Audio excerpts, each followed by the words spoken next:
next, we introduce a new segment designed to help shed light on Chinese terms and phenomenon not well known in the West.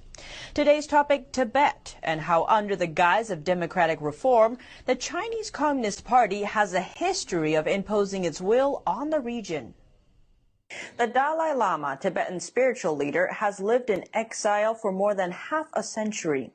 Today, Tibetans can be prosecuted simply for sharing a photo of him on social media.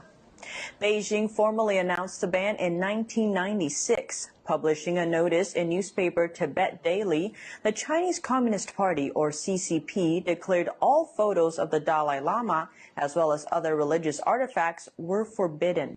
The region of Tibet is home to deeply rooted cultural traditions. Before the CCP took power, generations of Tibetans enjoyed their peaceful, religion-dominated way of life and high degree of autonomy.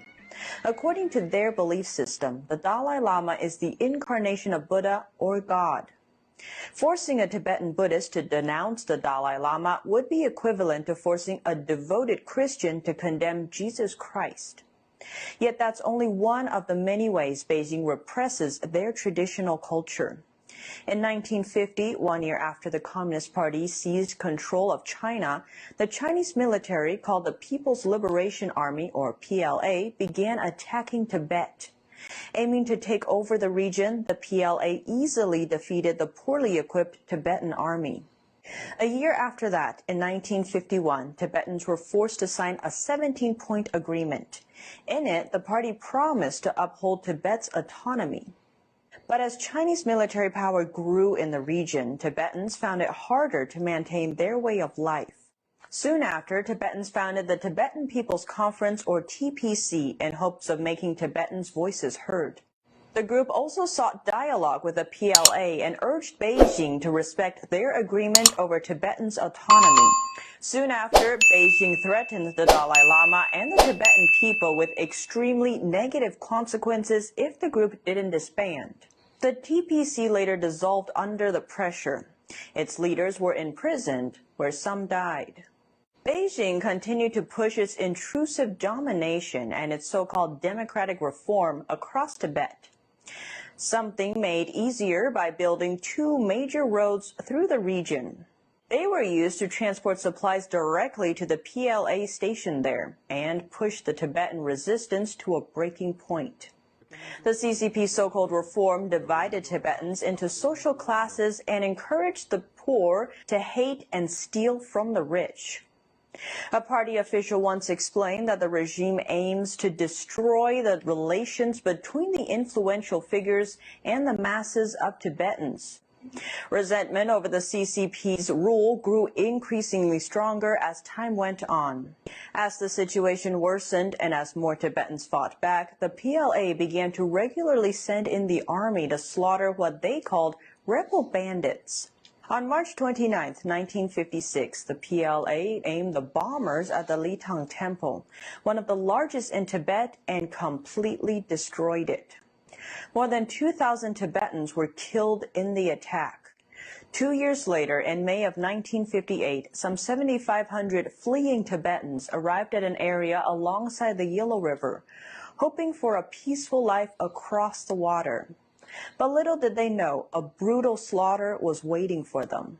A Chinese official working in Tibet witnessed the slaughter and recorded it in his book, A Civil War That Got Lost. We couldn't distinguish the armed rebel bandits from the ordinary people. People carrying guns, waving Buddhist beads and streamers, driving cows and horses, and holding babies were all mixed together. They desperately surged toward the Yellow River's shore, but were greeted by troops' machine guns. Soon bodies began floating along the river, with streams of blood dissolving into the water.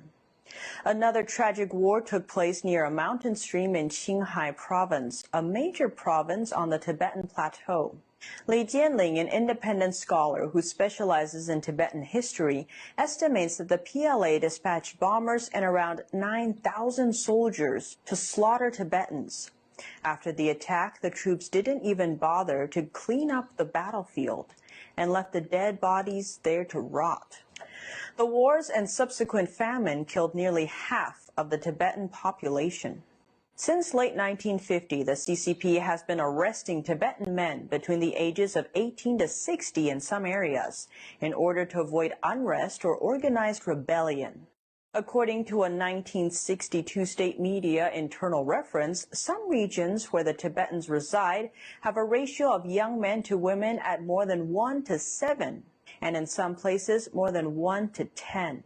The lack of men and boys made it hard for Tibetans to survive natural disasters and for their population to grow. Last year, on November 26th, a 24-year-old Tibetan died after a self-immolation protest. He is the 155th Tibetan self-immolation case seen publicly within the past decade. The exiled Tibetan government says 1.2 million Tibetans have died of starvation, violence, or other reasons since the Communist Party took over. Over 6,000 Tibetan Buddhist monasteries have also been destroyed. And that's all for today's China in Focus. Thanks for watching and see you tomorrow.